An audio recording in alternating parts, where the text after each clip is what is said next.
Bismillahirrahmanirrahim. Assalamualaikum warahmatullahi wabarakatuh. Kali ini kita akan membahas tentang pedoman penulisan, kuliah kerja praktek, dan penulisan ilmiah di program studi informasi ya. Jadi pedoman penulisan ini bisa di-download di website prodisi.wicida.ac.id, websitenya prodisi.wicida.ac.id, atau di Google Drive yang sudah disediakan oleh Prodi, bisa di-download di sana untuk dibaca. Jadi kali ini saya akan menjelaskan bagian-bagian penting di pedoman penulisan kuliah kerja praktek dan juga penulisan ilmiah. Baik, kita lihat. Yang pertama ada di bagian pendahuluan untuk kuliah kerja praktek. Yang pertama, kuliah kerja praktek itu adalah kegiatan mandiri berupa observasi dan orientasi yang dilakukan oleh mahasiswa selama periode tertentu pada suatu perusahaan atau instansi yang menjadikan mahasiswa lebih memahami bidang studinya. Jadi pelaksanaan kuliah kerja praktek itu dilaksanakan antara 30 hari sampai dengan 90 hari, 1 sampai dengan 3 bulan. Jadi kalau 30 hari saja boleh ya, minimal 30 hari, maksimal 90 hari. Kemudian mahasiswa nanti akan terikat kepada hukum negara dan peraturan-peraturan perusahaan ataupun instansi tersebut ya. Jadi selama 30 hari teman-teman boleh kuliah kerja praktek di tempat penelitian. Kemudian sasaran kuliah kerja praktek tentu saja agar teman-teman memiliki pengalaman belajar, baik itu di sistem informasi manajemen, teknik komputer, dan juga teknik pemrograman. Nah, berikutnya kita bahas tentang ketentuan dari kuliah kerja praktek. Yang pertama, mahasiswa yang berhak mengikuti KKP harus memiliki minimal 100 SKS. Jadi nanti boleh dicek di BAK, ya, silakan ke BAK untuk mencetak transkrip akademik, dilihat apakah sudah mencapai minimal atau sama dengan 100 SKS. Jadi boleh lebih daripada 100, tapi tidak boleh kurang. Jadi minimal 100 SKS. Dengan IPK minimal 2,00. Ya, minimal IPK 2,00. Kemudian langkah berikutnya yaitu program studi akan menetapkan seorang dosen pembimbing akademik. Ya, untuk mahasiswa yang menempuh kuliah kerja praktek. Jadi dosen pembimbing akademik itu biasanya adalah dosen wali yang biasanya kalau di awal kuliah ya di semester 1 itu teman-teman sudah punya dosen wali. Dosen wali biasanya merupakan dosen pembimbing akademik ya. Kemudian di sini KKP dilaksanakan selama 1-2 bulan. Ya teman-teman, kalau berdasarkan buku pedoman itu bisa 1-2 bulan. Tetapi kita bisa lebih fleksibel ya, karena ada beberapa perusahaan yang ingin meminta 3 bulan sampai dengan 6 bulan, tentu itu diperbolehkan. Tentu saja dengan sepersetujuan ketua program studi, ya, sepersetujuan ketua program studi, dosen pembimbing akademik, dan juga bagian bidang akademik. Berikutnya yang keempat, sebelum melaksanakan KKP, mahasiswa wajib konsultasi terlebih dahulu dengan dosen pembimbing KKP-nya untuk mendapatkan persetujuan kegiatan KKP. Jadi nanti ada form usulan KKP ya, bisa diambil di BAK atau di-download di website BAK atau di-download di website prodisi.wicida.ac.id. Berikutnya, kuliah kerja praktek ini dapat dilaksanakan di perusahaan atau instansi yang dipilih sendiri oleh mahasiswa. Tentu tadi setelah berkoordinasi dan disetujui oleh ketua program studi dan diketahui oleh dosen pembimbing KKP, dosen pembimbing akademiknya.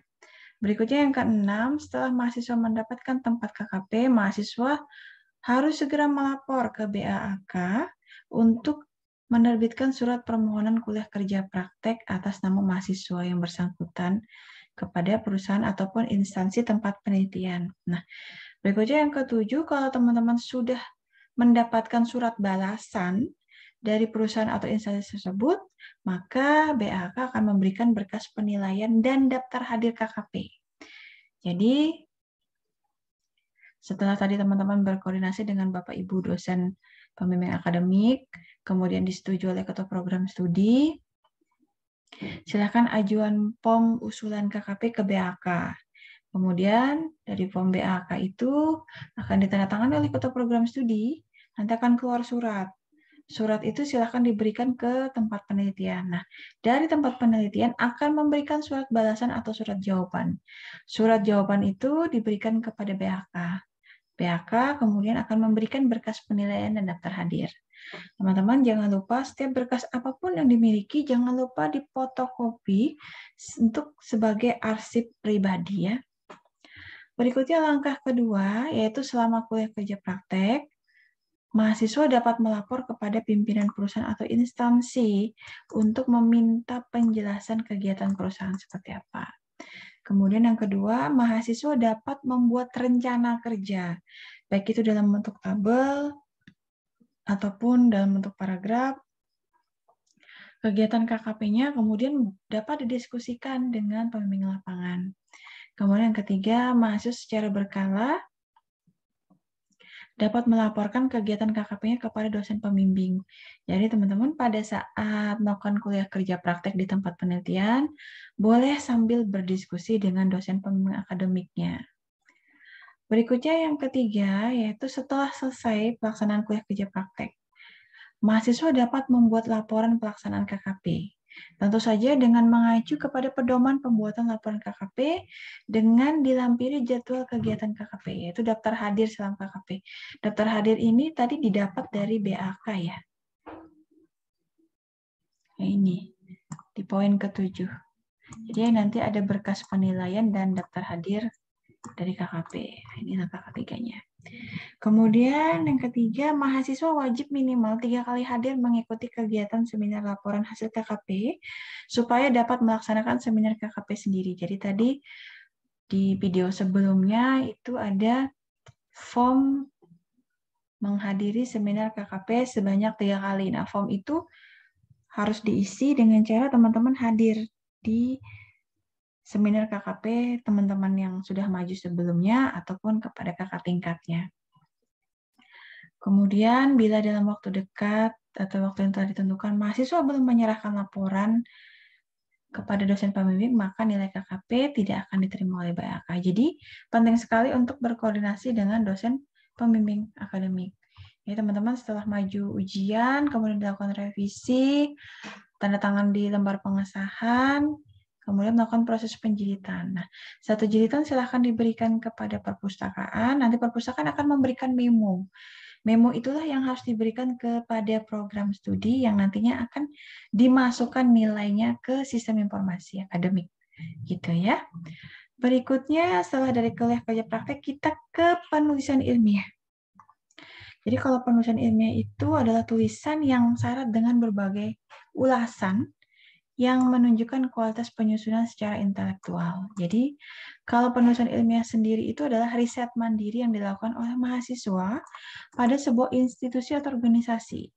Bisa juga melakukan studi literatur pada buku-buku ataupun jurnal ilmiah yang berhubungan dengan teknologi informasi, sesuai dengan program studinya.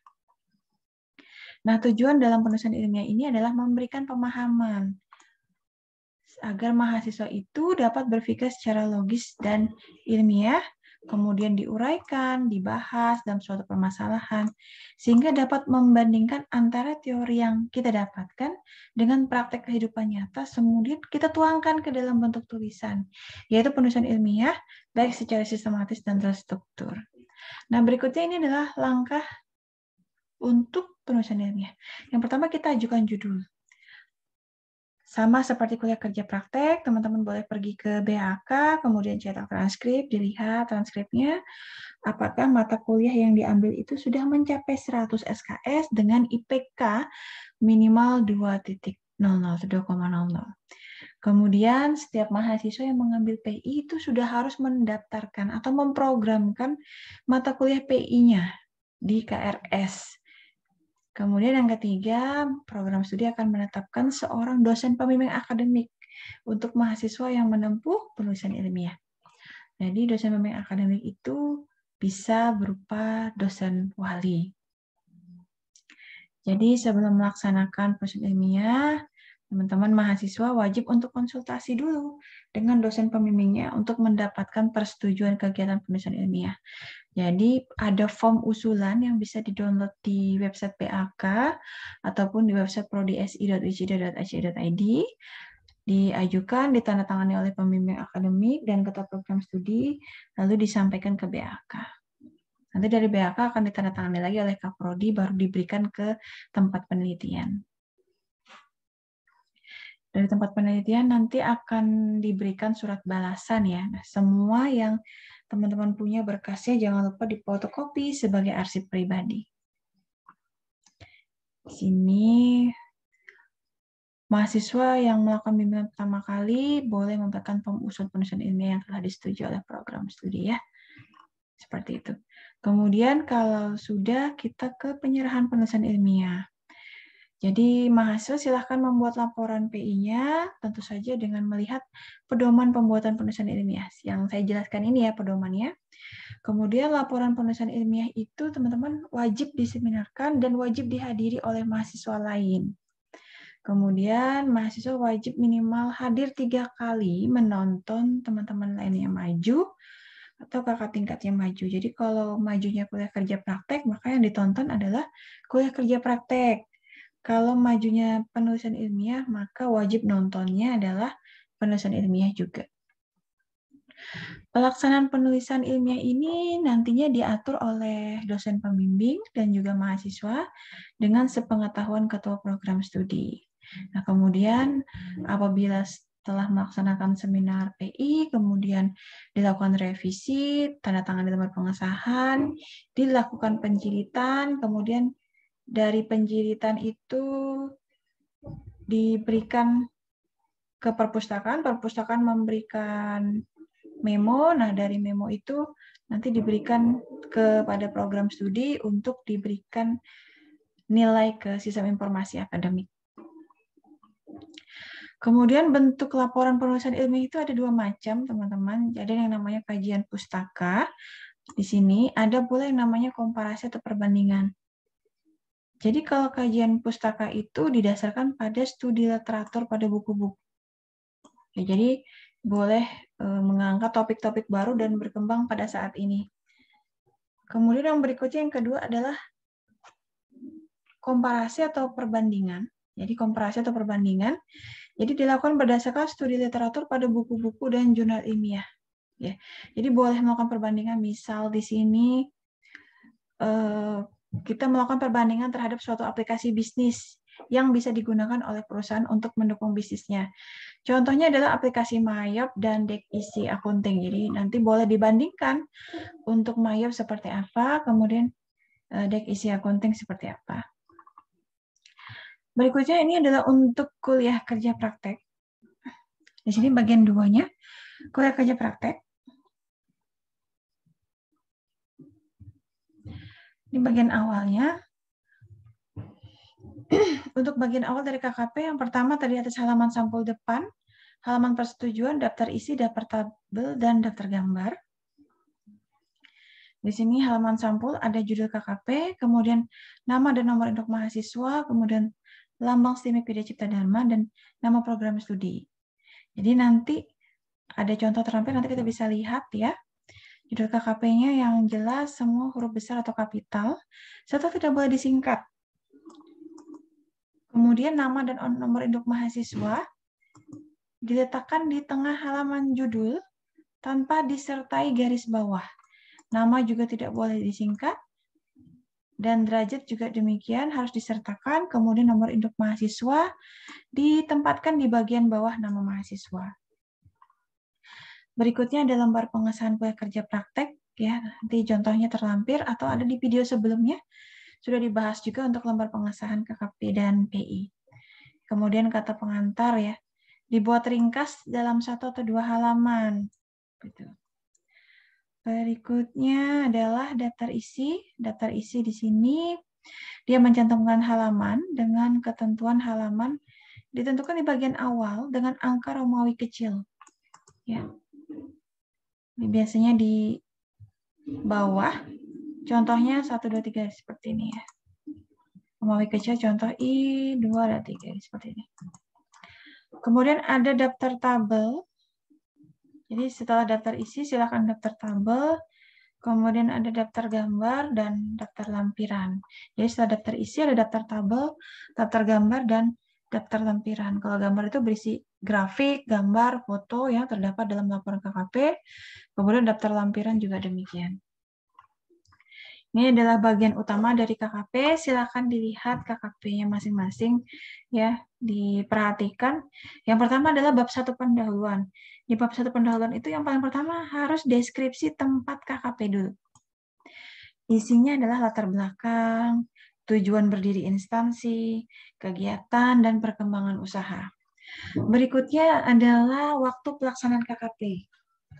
Waktu pelaksanaan KKP itu diuraikan ya, kapan kuliah kerja prakteknya dilaksanakan. Kemudian lokasi KKP-nya, kita melihat tempat kerja praktek disertai dengan alamat lengkap. Berikutnya adalah bab 2, sejarah singkat tempat KKP. Jadi di sini ada struktur organisasi, tugas, wewenang, dan tanggung jawab setiap bagian departemen dalam instansi atau organisasi tersebut. Berikutnya adalah bab 3, itu narasi kegiatan. Jadi terdiri atas 2 subbab, yaitu rincian tugas selama KKP dan deskripsi kegiatan.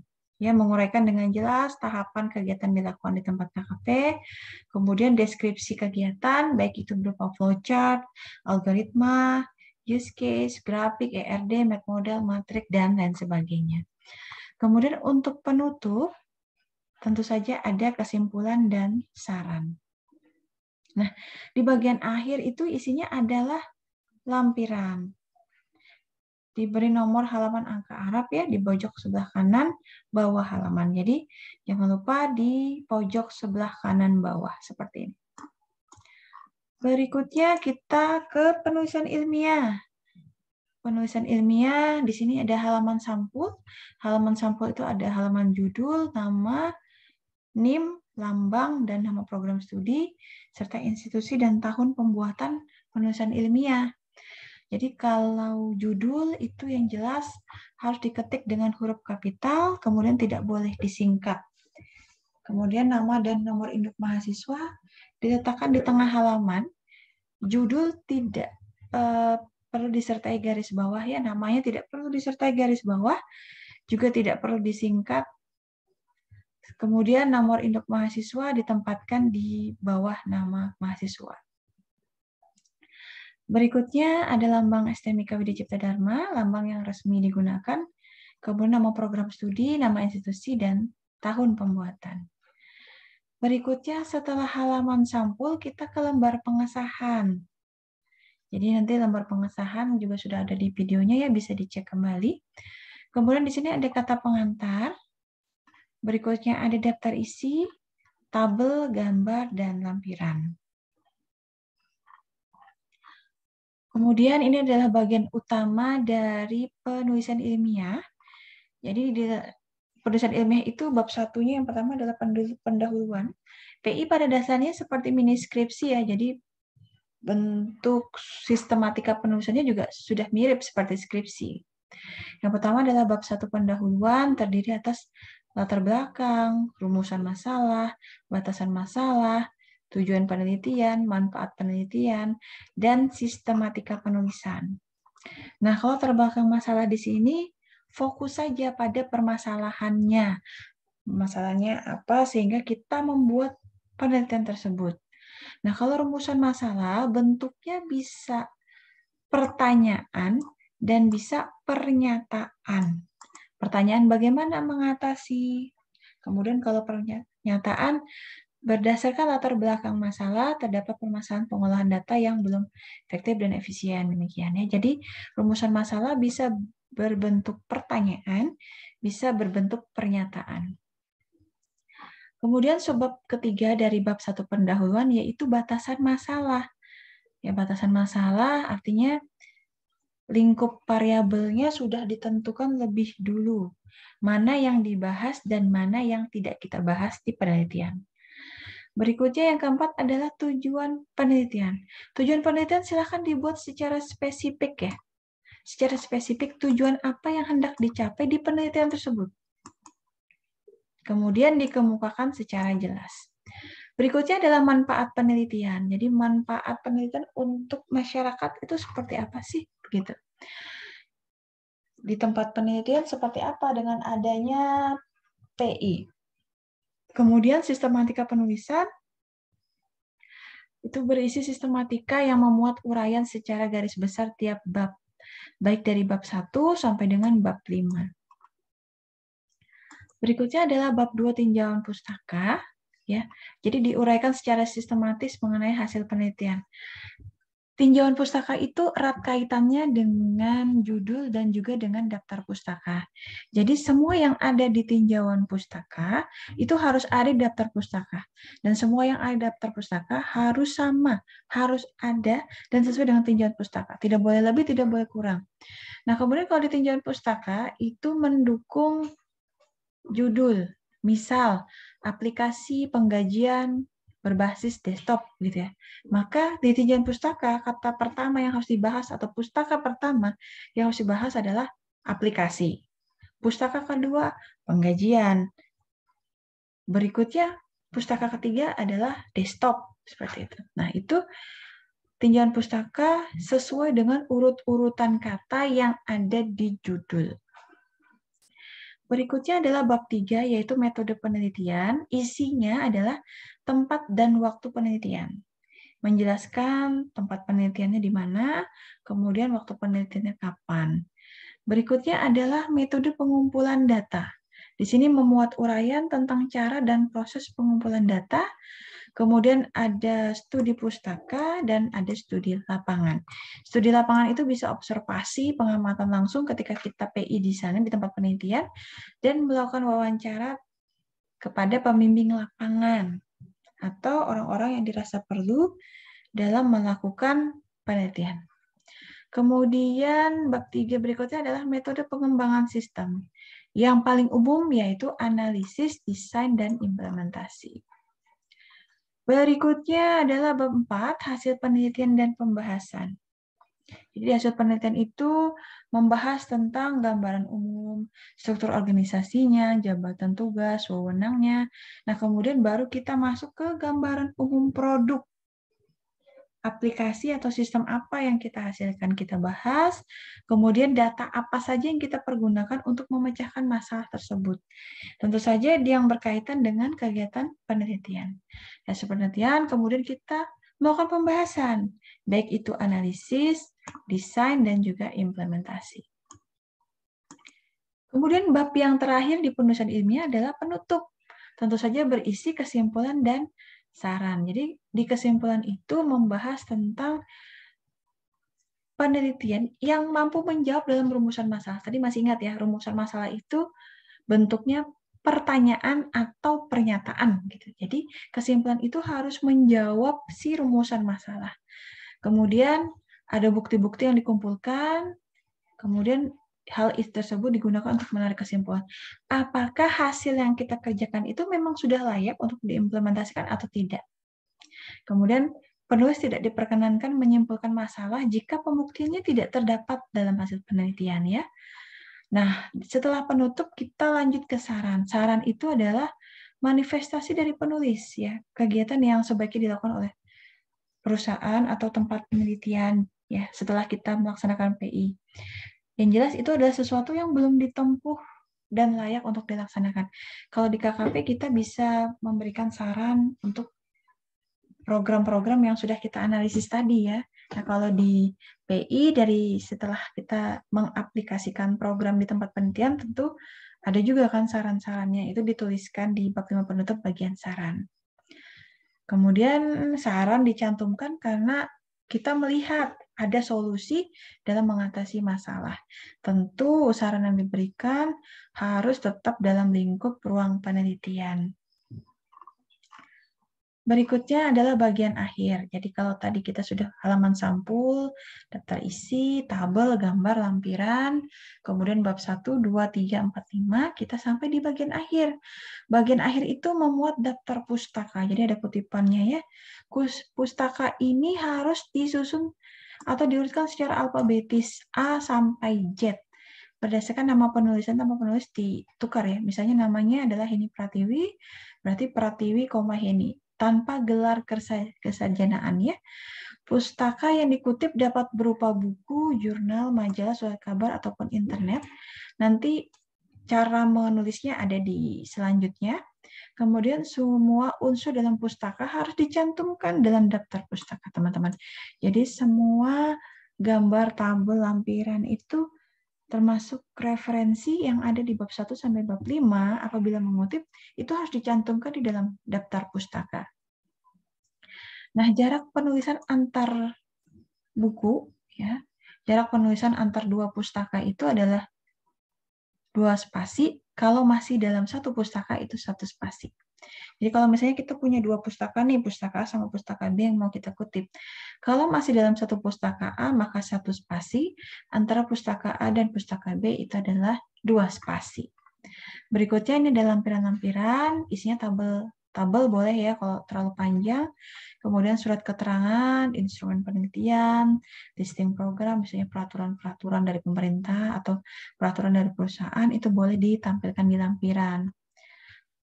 Fungsinya yaitu melengkapi laporan penelitian. Nah, ini lampiran diberi nomor halaman ya, berupa angka Arab 1, 2, 3, dan seterusnya di pojok sebelah kanan bawah halaman. Jadi lampiran harus diberi nomor halaman. Lampiran diberikan nomor halaman. Nah, berikutnya adalah bagian 4 tata cara penulisan, baik itu kuliah kerja praktek maupun penulisan ilmiah. Yang pertama, isi bab 1 sampai bab 5 itu adalah minimal 40 halaman, maksimal 100 halaman, tidak termasuk lampiran. Jadi teman-teman bisa hitung sendiri dari bab 1-nya sampai bab 5-nya minimal 40 halaman. Maksimal 100 halaman itu tidak termasuk dengan lampiran. Kemudian penyimpanan laporan KKP atau PI tidak hanya dalam bentuk hard copy saja, namun bisa dalam bentuk soft copy atau CD atau compact disc. Berikutnya adalah bahan dan ukuran. Di sini sampul. Nanti kita ada melihat contoh ya sampul yang ditentukan seperti apa. Kemudian naskah laporan KKPPI, naskah diketik dalam kertas HPS 80 gram ya, A4 kuarto. Kemudian pengetikan tidak bolak-balik ya, pengetikan hanya 1 lembar. Jadi tidak bolak-balik. Kertasnya HPS A4 80 gram, kemudian pengetikan tidak bolak-balik. Itu untuk bahan dan ukuran. Kemudian untuk pengetikan, semua naskah di KKP dan PI itu harus diketik dalam huruf Times New Roman dengan font 12, kecuali di dalam tabel, maka bisa dikecilkan kurang dari 12. Baik, pengetikan di dalam naskah ya, baik itu nomor halaman sekalipun, semua harus Times New Roman, font size-nya juga 12, kecuali di dalam tabel, maka bisa dikurangi. Berikutnya adalah pencetakan isi. Jadi ini kalau kita sudah mau cetak, pencetakan naskah teks itu berwarna hitam, namun apabila gambar atau tabel itu boleh berwarna hitam juga atau fotokopi.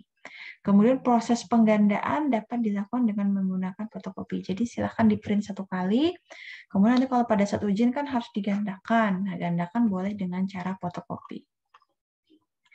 Berikutnya adalah jarak baris. Jarak baris itu harus spasi ganda atau 2 spasi, teman-teman. Jadi dari bab 1 sampai dengan bab 5 itu harus 2 spasi. Kecuali daftar isi, tabel, gambar, dan lampiran. Kemudian ada abstrak, judul tabel, judul gambar, daftar pustaka. Barulah spasinya 1 atau tunggal. Jadi kalau di dalam isi itu harus spasinya 2, sementara selain itu spasinya harus 1. Berikutnya adalah batas pengetikan atau margin pengetikan. Silakan di-setting dulu terlebih dahulu 4-4-3-3. Atas dan kiri 4, bawah dan kanan 3. Ukurannya dalam bentuk sentimeter ya, 4-4-3-3. Kemudian alinea baru dimulai dengan 1 ketukan huruf pertama menjorok ke dalam. Ketukannya sebanyak 7 atau kalau disentimeterkan 1,2 cm. Nah, kemudian di sini ada pembagian bab, subbab, kemudian sub-subbab dan seterusnya. Di sini bisa dilihat untuk setiap bab nomornya pakai Romawi. 1 Romawi, 2 Romawi, 3 Romawi, dan seterusnya. Bab harus ditulis dengan huruf kapital atau huruf besar. Jadi bab 1, titik pendahuluan. Pendahuluannya harus huruf besar. Kemudian diatur rata kiri kanan dan tidak perlu diakhiri titik. Tidak perlu diakhiri ya. Bab 1 disebut juga judul ya. Kemudian ada subbab, nomor yang digunakan dari angka Arab ya, contohnya 1.1, 1.2. Semua kata dimulai dengan huruf besar, kecuali kata sambung dan kata depan. Ya, tidak perlu diakhiri dengan titik atau dicetak tebal. Berikutnya ada subbab. Ya, kalau tadi ada bab, ada subbab, ada sub-subbab, boleh seperti ini. 1.1.1 atau 1.1.2. Semua kata dimulai dengan huruf besar, kecuali kata sambung dan kata depan, dan tidak perlu diakhiri dengan tanda titik. Nah, anak-anak subbab, nomor yang digunakan adalah angka Arab dari setiap bab ya. Baik itu nomor subbab dan nomor subbab seperti ini. Berikutnya ada dari sisi bahasa. Bahasa harus menggunakan ejaan yang disempurnakan. Diusahakan tidak terlalu banyak singkatan ya di dalam naskah. Jadi pastikan bahasa yang digunakan adalah sesuai EYD. Berikutnya adalah di sini penulisan tanda baca. Jadi kalau ada titik, koma, titik 2, seru, tanda tanya, persen, diketik rapat dengan huruf sebelumnya. Kemudian kalau tanda kutip, tanda kurung diketik rapat dengan huruf dari kata atau frasa yang diapit. Berikutnya adalah tanda hubung, tanda pisah, dan garis miring diketik rapat dengan huruf yang mendahulunya. Jadi sama dengan titik tadi ya, diketik rapat. Berikutnya tanda sama dengan, lebih besar, lebih kecil, tambah, kurang, kali bagi. Diberikan satu ketikan dulu sebelum dan sesudahnya. Nah, berikutnya ini yang perlu diperhatikan karena banyak juga penulisan kata ganti orang perlu dihindarkan. Jadi di dalam naskah tidak ada kata penulis, saya, kita, Anda. Sebagai pengganti gunakan bentuk pasif. Kecuali di kata pengantar ya, boleh menggunakan kata penulis atau pengganti saya. Tapi selain kata pengantar, tidak diperkenankan menggunakan kata ganti orang, baik itu penulis, saya, kita, Anda. Tapi silahkan menggunakan bentuk pasif. Misalnya pada penelitian ini penulis membuat, seperti itu ya. Nah, kemudian dirubah dalam bentuk pasif. Pada penelitian ini dibuat, seperti itu. Nah, berikutnya adalah istilah asing. Semua istilah asing harus ditulis atau dicetak miring. Misalnya flowchart. Flowchart itu kan misalnya diagram alur atau diagram alir ya. Jadi setiap penulisan flowchart ya silahkan dimiringkan atau italic. Berikutnya adalah penulisan pustaka. Kita bisa lihat di sini penulisan pustaka ada beragam ya. Dilihat saja. Ini pustaka menurut Amsyah, tahun, atau bentuknya seperti ini di belakang. Jadi boleh dari depan, boleh di belakang, tapi harus konsisten. Kalau di depan semua pengutipannya ini biasanya diletakkan di bab 2 ya. Kalau di belakang semua, jadi konsisten. Berikutnya ini nomor 2. Bila pengarangnya 2 orang, maka nama belakang kedua pengarang disebutkan. Ya. Misalnya di sini adalah Jeffrey Andi dan Natalin Christine, berarti di sini Andi dan Christine tahun 2005 pemrograman adalah. Kemudian bila pengarang lebih dari 2 orang, gunakan nama belakang pengarang pertama. Kalau tadi 2 orang, maka nama belakangnya. Tapi kalau lebih daripada 2 orang, silahkan nama belakang orang pertama saja, kemudian tahun. Kalau dia lebih dari banyak penulis, ya tahunnya berbeda. Boleh ditulis mulai dari tahun yang paling tua, seperti ini. Kemudian ini adalah pengutipan dari sumber kedua menurut alter, kemudian ada dalam kurung. Ini ya, seperti ini ya. Kalau mengutip dari sumber kedua. Berikutnya adalah pemberian nomor halaman. Nomor halaman seperti ini, nomor halaman bagian awal. Ya, angka Romawi 1, 2, 3, kemudian diletakkan di tengah bagian bawah dengan jarak 1,5 cm dari tepi bawahnya. Ini halaman judul ya. Halaman judul halaman tidak ditulis. Jadi pada cover itu tidak perlu dituliskan nomor halaman. Kemudian nomor halaman bagian utama dan bagian akhir. Di sini boleh menggunakan angka Arab 1, 2, 3. Ditulis di pojok kanan atas dengan jarak 3 cm dari tepi kanan dan 1,5 cm dari tepi atas. Oke. Berikutnya ini ada tabel. Tabel, kalau tabel itu penomorannya diletakkan di atas tabelnya. Ya. Nomor tabel diletakkan di atas tabelnya. Misalnya tabel 1, 1.1, tabel 1.2 di atas tabelnya. Jadi nomor tabel didahului dengan angka yang menunjukkan tabel tersebut berada pada bab berapa. Misalnya babnya bab 1 ya berarti 1 titik. Kalau babnya bab 4 berarti 4.1. Kemudian diikuti nomor urut tabel. Dia tabel keberapa di bab tersebut. Bab 1 atau bab 2. Kemudian oh ya, di sini dalam setiap bab itu nomor tabel dimulai dari nomor 1 ya. Jadi kalau misalnya di bab 2 sudah sampai 2.15, nanti di bab 4 ya bab 4.1. Kemudian judul tabel diketik dengan huruf pertamanya judul huruf besar, kecuali kata sambung dan kata depan. Kemudian judulnya dibuat simetris rata kiri kanan. Berikutnya tabel kalau bisa tidak terlalu lebar ya, kolomnya juga tidak terlalu banyak. Kalau misalnya banyak silahkan dibuat landscape saja. Kemudian tabel yang panjang hendaknya diketik dalam satu halaman tersendiri, tidak dijadikan satu dengan naskah kalau misalnya terlalu panjang ya. Kemudian tabel diusahakan tidak terpotong jadi 2 halaman. Kalaupun misalnya terpotong jadi 2 halaman, silakan halaman selanjutnya itu ditulis nama tabel lanjutannya apa, kemudian tetap ditulis nomor kolomnya. Jadi yang nomor kolom itu yang ini. Jadi kalau di kolom kedua ya silakan ditulis juga. Jadi header-nya tetap harus ada ya. Kemudian penulisan sumber tetap diketik dengan huruf standar Times New Roman. Ukuran font size-nya 12 dengan spasi 1. Ya yang ini ya. Jadi ini ada tabel, kemudian jangan lupa disertakan sumber. Nah sumber ini juga nanti harus dikutip di dalam daftar pustaka. Nah kalau tadi tabel, sekarang kita menuju ke gambar. Gambar itu bisa berupa bagan, bisa berupa grafik, bisa berupa foto, lukisan, ikan, dan sebagainya. Itu juga harus disertakan. Sama ya dengan tabel tadi ya, tabel 2.1, kalau dia di bab 2, kemudian urutan tabelnya 1. Ukuran gambar untuk lebar tingginya diusahakan proporsional, jangan terlalu panjang, jangan juga terlalu pendek. Ya, ini bentuk ini misalnya gambar 2.1, artinya gambar ini ada di bab 2 nomor urut 1. Nama gambarnya apa, kemudian sumbernya apa. Jangan lupa gambar ini dikasih bold. Bold ya. Diboldkan, kemudian baru sumbernya apa. Sumbernya dari mana? Nama penulis, tahun, judul. Berikutnya adalah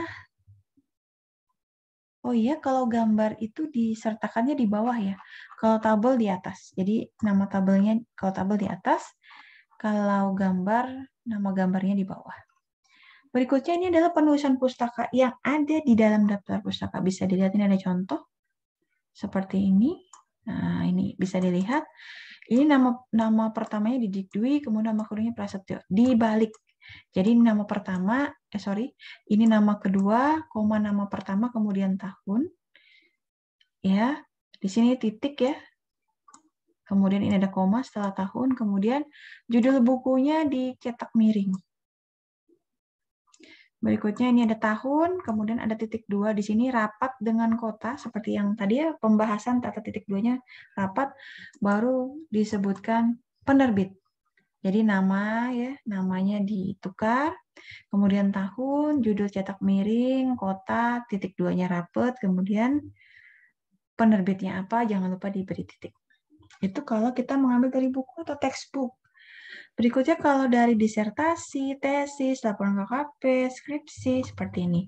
Jadi sama, namanya juga dibalik, nama kedua, nama pertama, kemudian tahun, kemudian judulnya apa di sini, kemudian laporan KKP tidak diterbitkan misalnya, jurusannya dari program studi apa, kotanya (2), kemudian perguruan tingginya.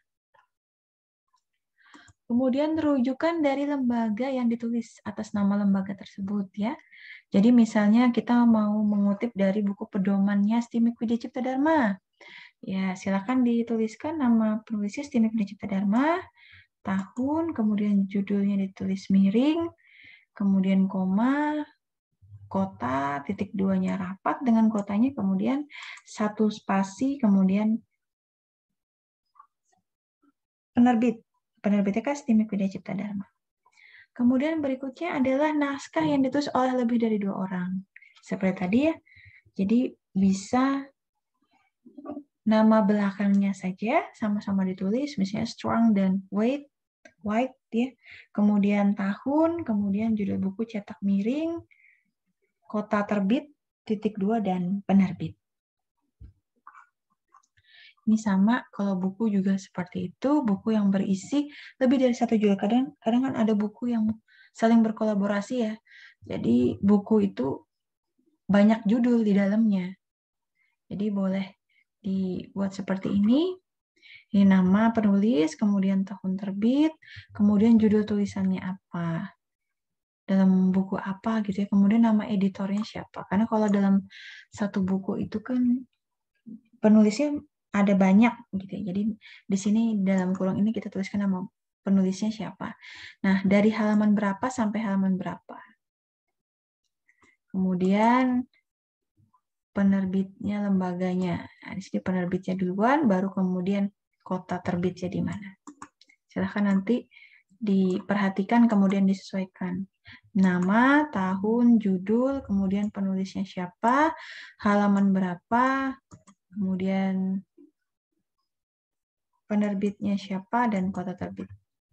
Berikutnya adalah laporan penelitian atau jurnal atau buletin ya. Kita bisa cari laporan penelitian itu misalnya di Google Scholar atau di Google Cendekia. Misalnya ada nama penulis, tahun terbit, kemudian judulnya cetak miring, nama jurnalnya apa, kemudian volume berapa. Nah, seperti ini ya. Berikutnya adalah pustaka dari majalah atau koran. Jadi ini namanya, kemudian tahunnya, ya, kemudian judulnya seperti apa, halaman berapa, tanggal bulan tahunnya kapan, kemudian ini adalah nama korannya misalnya, kemudian ada di halaman berapa. Berikutnya adalah rujukan. Rujukan berupa karya terjemahan nama penulis asli. Jadi silakan ditulis, nama penulis asli ditulis paling depan, kemudian diisi tahun, kalau memang tahun tidak ada ya tanpa tahun, kemudian judul rujukannya seperti apa, kemudian terjemahannya oleh siapa, diterjemahkannya kapan, kotanya di mana, dan siapa penerbitnya. Kemudian di sini ada rujukan dari makalah atau proceeding. Jadi silakan di sini ada nama, ada tahun, di sini judulnya ditulis miring ya, angkatan berapa, kemudian oleh siapa, dan kotanya serta tahun berapa.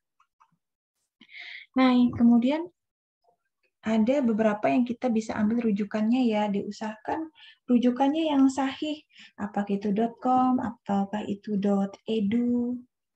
Jadi silahkan dilihat rujukan dari internet berupa artikel atau jurnal itu dalam bentuk yang sahih. Jadi yang pertama misalnya ada nama si penulis, kemudian tahun, kemudian judulnya silahkan dicetak miring. Di sini ada online. Di sini ada online, kemudian volume berapa, dan nomor berapa. Kemudian jangan lupa disertakan juga linknya dan kapan waktu aksesnya. Kemudian di sini ada rujukan dari internet, misalnya ada berupa email pribadi juga boleh. Silahkan namanya, kemudian alamat emailnya, kemudian tanggal dan tahunnya kapan pengiriman email, kemudian judul subjeknya atau judul internetnya apa ya, emailnya ya, kemudian email kepada siapa, kemudian emailnya ditujukan kepada siapa. Berikutnya ini tadi lembar persetujuan, teman-teman sudah dijelaskan di ini ya, sudah dijelaskan di video sebelumnya. Pertama ini judul KKP atau penulisan ilmiah. Di sini judul KKP atau penulisan ilmiah ada kuliah kerja praktek oleh nama dan NIM. Di sini spasinya 1,5 volt. Nama dan NIM. Logonya seperti ini, teman-teman. Kemudian program studi Sistem Informasi, Sekolah Tinggi Manajemen Informatika dan Komputer Widya Cipta Dharma, kemudian tahunnya kapan. Kalau misalnya tahunnya sekarang 2022, ya berarti di sini 2022. Ya. Jadi sekali lagi ini judulnya kuliah kerja praktek atau penulisan ilmiah, ukuran hurufnya 14, spasinya 1 ya, jadi bukan 2, spasinya 1 antar judul dan dibuat bold. Kuliah kerja prakteknya juga begitu, nama dan NIM-nya juga dibuat bold, kemudian prodi dan sekolahnya juga dibuat bold ya. Tapi untuk antar prodi sampai 2014 itu spasinya 1. Lembar pengesahan juga ada di judul atau di video sebelumnya ya. Nah, ini daftar isi kuliah kerja praktek dibuat seperti ini.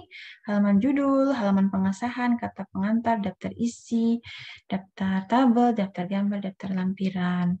Kemudian bab 1 pendahuluannya ada deskripsi, waktu, lokasi. Kemudian bab 2-nya ada sejarah singkat tempat KKP, satu organisasi dan bisnis rule. Bab 3-nya ada narasi kegiatan, rincian tugas dan deskripsi kegiatan.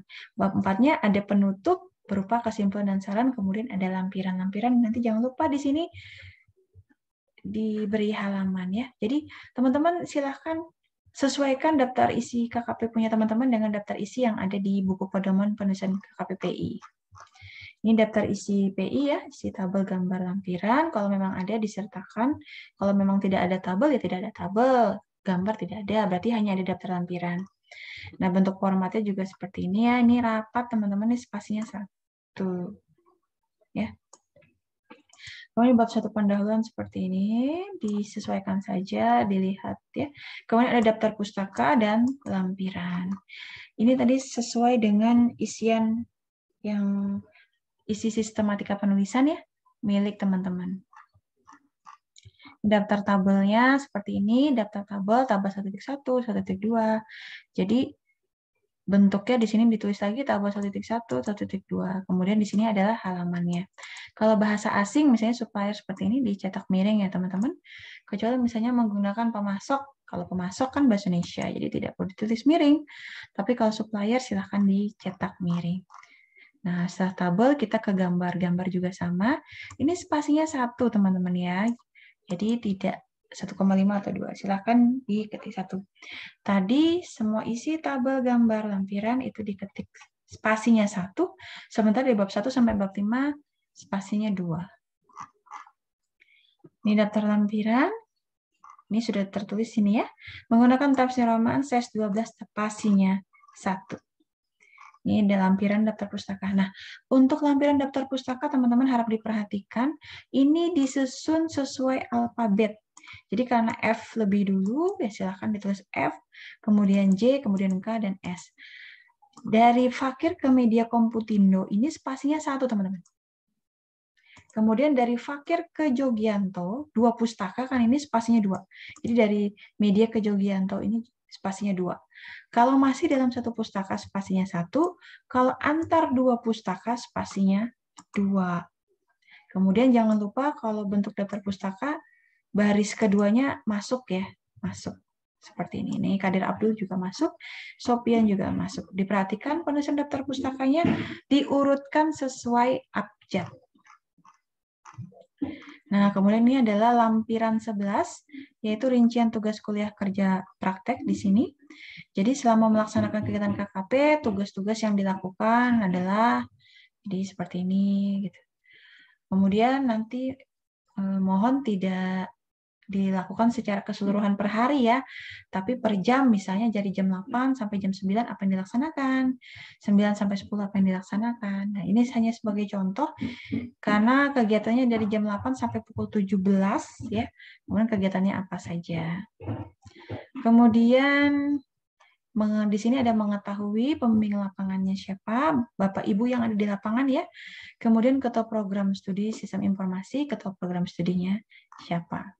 Demikian teman-teman untuk pedoman penulisan kerja praktek dan penulisan ilmiah. Silahkan kalau misalnya kurang jelas bisa di playback kembali, dibaca kembali, didengarkan kembali.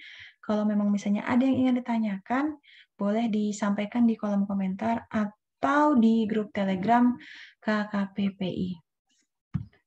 Demikian dari saya, semoga bermanfaat. Terima kasih. Wassalamualaikum warahmatullahi wabarakatuh.